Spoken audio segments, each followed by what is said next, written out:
Welcome to Direction Northeast. Hello, I'm Joey Morris. This program is a presentation of the Communications Department of Northeast State Community College. This episode of Direction Northeast is about women and the way media present them to us. When we come back, we'll learn more about those girls.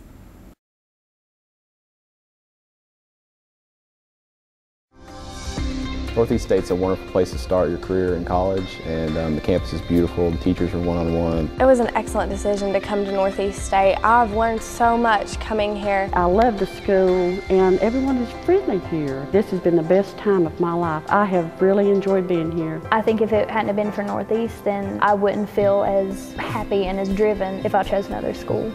Step by step, Northeast State is here to get you there. Enroll now at northeaststate.edu. The media image of young, independent women has undergone a long transition in our culture. From Mary Tyler Moore to Carrie Bradshaw in Sex and the City, television's portrayal of what to expect has changed as the culture changed. Our guest has written a book about these cultural changes and how media changed its imagery. With us is the author of the book, Those Girls, Katherine Lehman.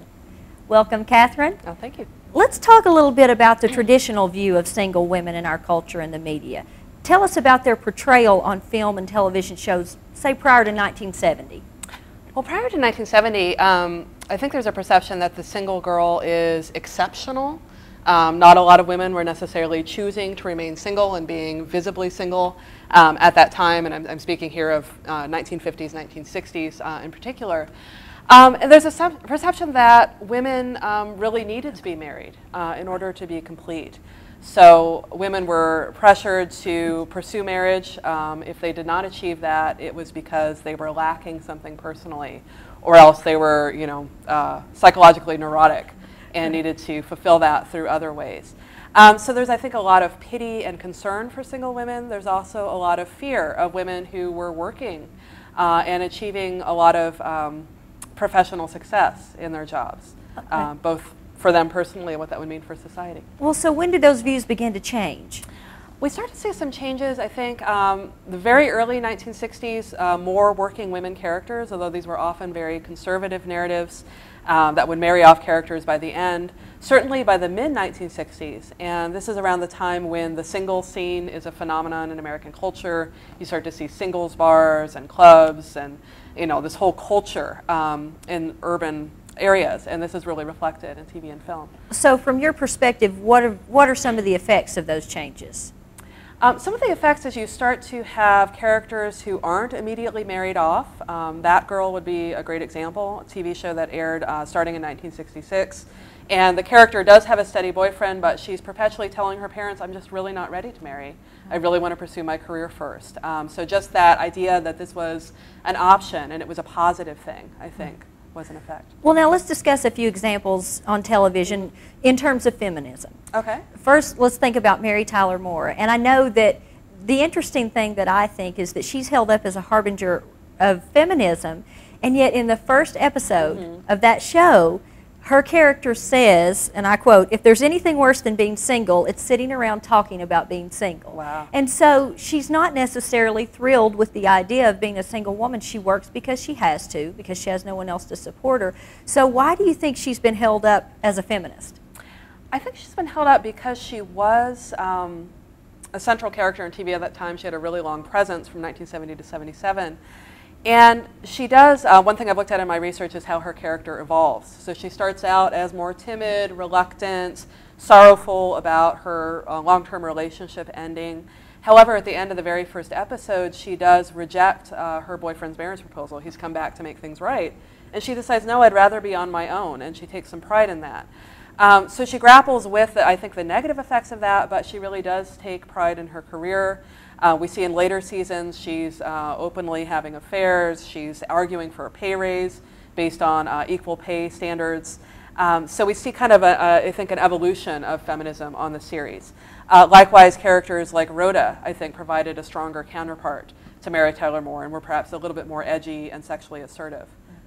Well, now, do you think it's significant that most of those shows were written primarily by a team of men? I know there were female writers on the Mary Tyler Moore show, but still at that time most shows were written by men. Yeah, I think it's significant because you have men both behind the camera and also in the corporate boardrooms approving television shows. And so one example is that the Mary Tyler Moore Show was going to start out with a woman being divorced. And the sense was that the network would never accept that on air, that they could never accept a divorced heroine. Now, some of that is TV industry standards. Some of that might also be, more a male fear of women who had achieved some degree of sexual independence and broken off a marriage. And I think there's a lot of discussions. Travis Silverman was one of the key female writers on that series. And she talks about how her politics evolved with the series. And she made Rhoda, for example, less marriage-minded as the show went on. So, yeah, I think women are perhaps more in tune with the activism that's happening at the time and more able to understand what a character would say and do in those situations. So you do have characters and scenarios that are created by men, but women behind the scenes affecting some change as well. Well, and speaking of that, your book gives some insight into some of the things that were going on in terms of the decision-making process. What can you tell me about that? There's a lot I can say about that. I think probably the most fascinating was the early 1960s. You have the production code, which was a pretty severe censorship mechanism compared to what we have now. And so scriptwriters would have to send the scripts in to the censors who would go through them, cross out lines of dialogue they found unacceptable. And there are actually records of these contained in archives. So I was able to see, this is what the novel of Where the Boys Are looked like, and this is what it became as a film over the course of multiple drafts. Even as late as the 1970s, Charlie's Angels. I found a great set of memos about Charlie's Angels saying, Farrah Fawcett's character, yes, she can be sexy, but no, she can't live with her boyfriend before marriage. That's not acceptable. Or memos in which they talk about the formula of the show in which Farrah's character is always sexy and dumb, as they put it. So we get the sense that, this wasn't something that viewers were just reading into it. This was intentional behind the scenes. And I would say that, originally scriptwriters and producers had a lot more daring material that never made it to the air. Wow.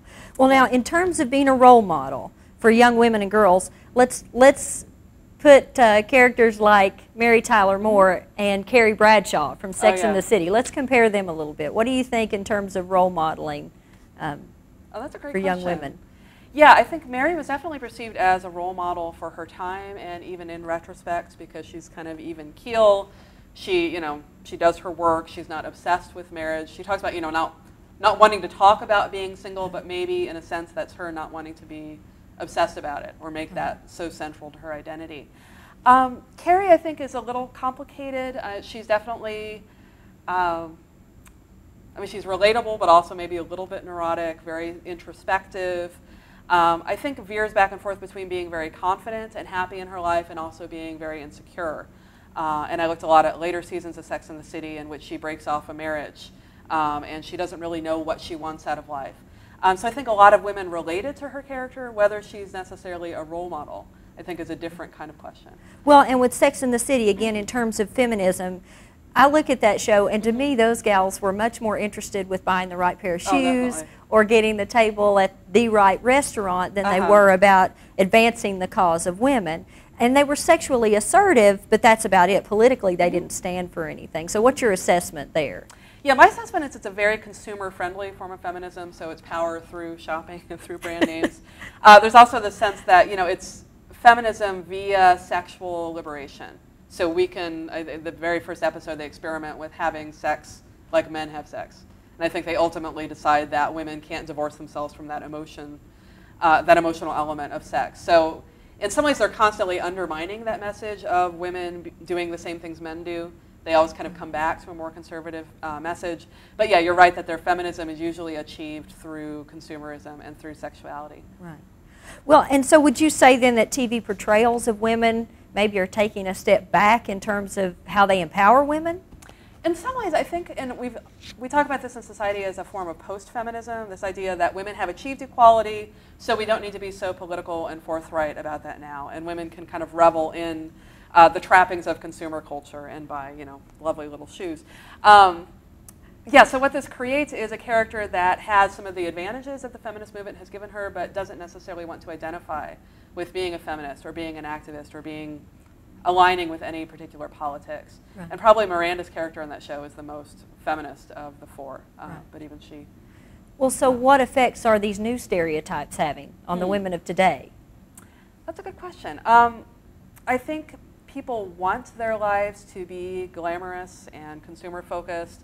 I think there might be an emphasis, and this was a concern in earlier time periods as well, that women were having sex just for the sake of it. They weren't really achieving any sense of self-fulfillment or satisfaction. Not that we should go back to mandating virginity for all women, but is there a place that we can find some balance in that?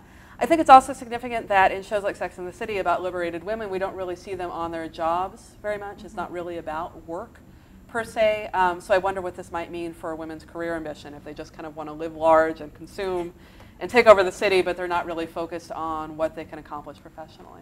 Well, and also, what about the effect these types of shows have on the perception of men in our culture and also on the family? Speak to that. Okay, that's a very good question.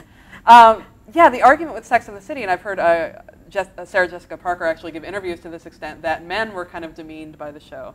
And she jokes that they weren't really given much to say. They pretty much were there just as sex objects. So we have TV shows that kind of turn the tables and don't really create new or sympathetic images of men per se. I think there's still a lot of, a lot of sense that men's roles haven't changed in the same way that women have. This is a different kind of series, but the shows where you have the kind of smart, successful, professional woman and her husband who is just the average guy who's kind of a slob and expects her to do all the housework. And so we have these kind of unequal pairings, I think, happening in pop culture. Well, and do you think it affects the way that women view having a family? Possibly. Yeah, possibly, because they see having a family as giving up a certain degree of independence or glamour. They don't necessarily see marriage as a relationship of equals. If we think about Carrie and Mr. Big, for example, he has greater financial stature. She doesn't even refer to him by name. So there's not really an equal relationship happening there. And not just in Sex and the City. I think what you spoke about as far as the perceptions of men in the media nowadays as being sort of, the dolt, the inept guy who just needs his wife to help him do everything. We've definitely seen a reversal there from the time of Mary Tyler Moore. But you also spoke about a woman who has a family. It's almost as if she sold herself short. Do you think that's becoming more common? I think we start to see images, and Desperate Housewives and things like Weeds come to mind, where it's very dystopic images of suburbia. So women who are kind of trapped in domestic roles or aren't necessarily finding satisfaction in them. And I think it speaks to realities of this time, when the divorce rate is where it is, and a lot of people maybe aren't finding marriage to be the be-all, end-all. So we've kind of moved from maybe glorifying marriage to maybe showing it through more of a negative lens.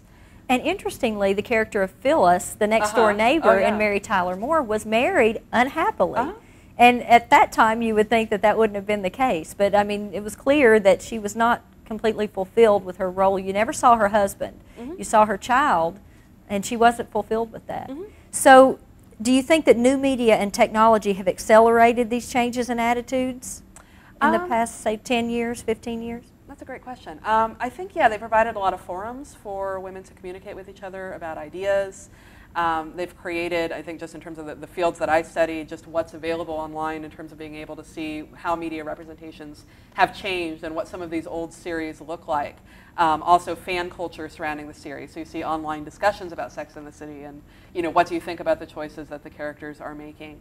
So I think it's created maybe a more active viewing public. It's given us a forum to talk back to the images.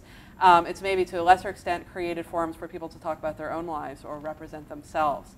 And the ideal is that people would be using new media to create counter images or counter narratives to mainstream culture. And moving away from television, what about magazines? There's a lot of controversy about the photoshopped, airbrushed images of women, in the print media. How do you feel about those publications in their representation of the single woman? Yeah, I think magazines have actually been really important. And one thing I did in my research was to go back to the earlier days of Cosmopolitan and Mademoiselle and Ebony. And I found that actually there was a lot more political, meaningful content in magazines in the 1960s and 1970s. I found articles about the Equal Rights Amendment, what's in it for you, articles about how to avoid being a victim of violence, how to stay safe in the city. So it was frivolous and kind of racy, particularly in terms of Cosmopolitan, but there was a lot of meaningful content there. And I think as we move toward a more advertising-saturated model, magazines are maybe becoming more frivolous, more about consumerism, how your hair looks, how to please a man sexually, and you're not necessarily seeing that same emphasis on entire self-improvement. But again, yeah, I think magazines can be an important place to convey a lot of the complexities that we don't see in digital media. And for example, a lot of narratives by women of color appeared first in magazines like Mademoiselle as opposed to in TV and film. Why do you think so many women's magazines are geared toward how we look and how, you know, what we wear, the fun things we do? Why are they less geared toward our careers and how to advance professionally?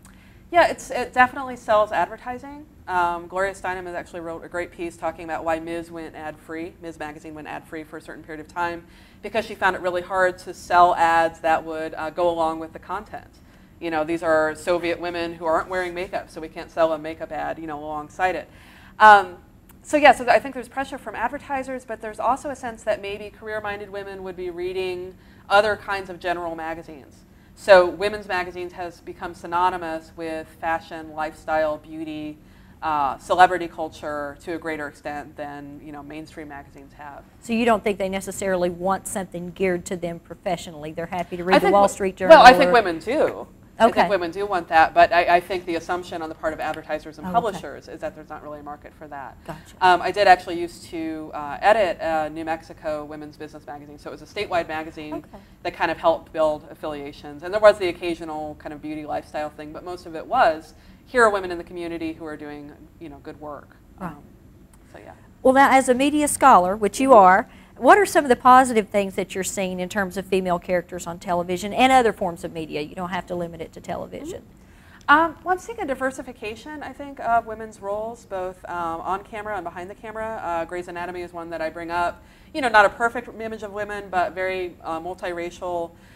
Women are holding prestigious jobs. The creator of the show is actually an African-American woman, so you see new visions coming to the screen through that. I think premium cable has opened up new opportunities. So shows like The United States of Terror about a woman struggling with mental illness, The Big C about a woman with cancer and how she's living her life in the wake of that. We start to see different kinds of stories being told, and they don't necessarily have to appeal to mass audiences. Mad Men, which is a really creative take on the 60s, would be another example of this.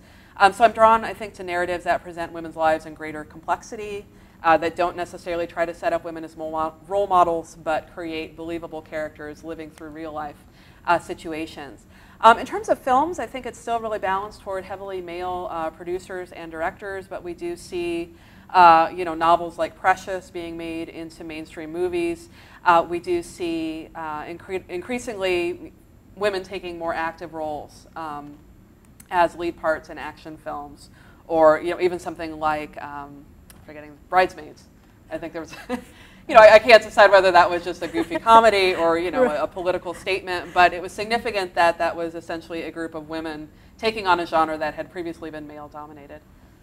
And it seems like the characters are evolving. There's a greater desire on the part of the viewer today to see a more average woman, a woman that they can identify with, and a little less of the, say, Farrah Fawcett, even Sex and the City kind of, you know, bombshell gal who they can't identify with. Do you think that's true?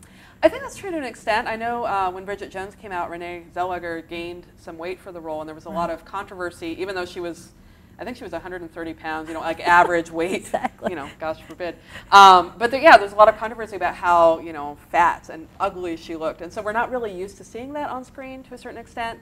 We also have, I think, you know, kind of model type actresses like that putting on weight for roles rather than recruiting actresses who might naturally be that weight. And Janine Garofalo, I think, has spoken a lot about how her image was limited because she dared to be, you know, more than a size 0.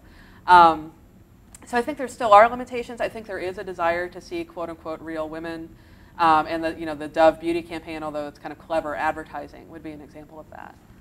Well, so what are some things you'd personally like to see changing on TV and film? You see a lot of the negative. What are some positive things you'd like to see? That's a great question. I'd like to definitely see women in a greater range of roles. I'd like to see more of a focus on women's careers in the workplace rather than an oversimplification of that. Definitely a greater range of cultural and racial diversity. a range of ages. I think the Sex and the City films, I remember hearing an interview where they said it was significant that these were women in their 40s, and there was a movie being made about them. That's kind of sad that we don't really have roles for women above 30 really in Hollywood in this day and age. So a greater range of that.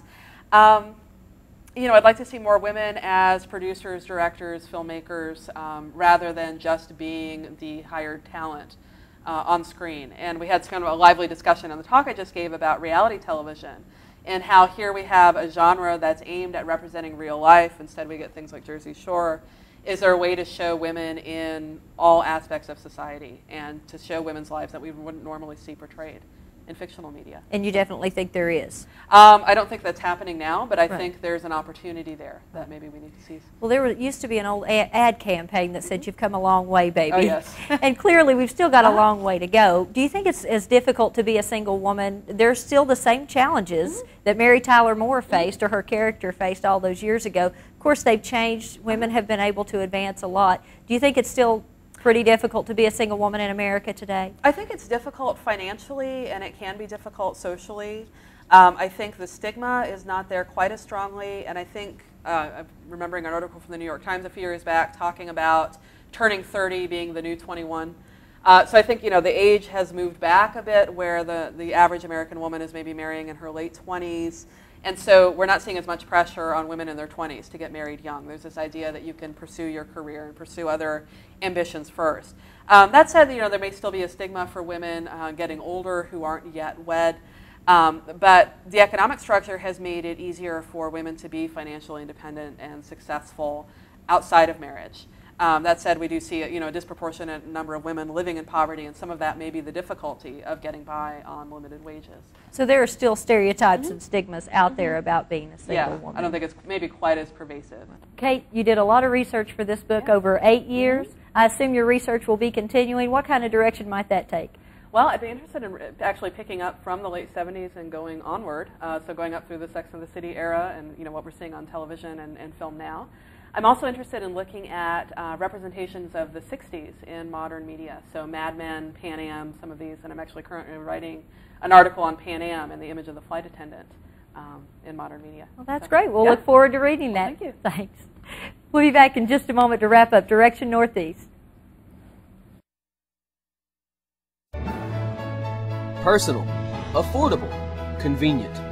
That's Northeast State in a nutshell. Find your path to success through our wide variety of programs and nearby locations.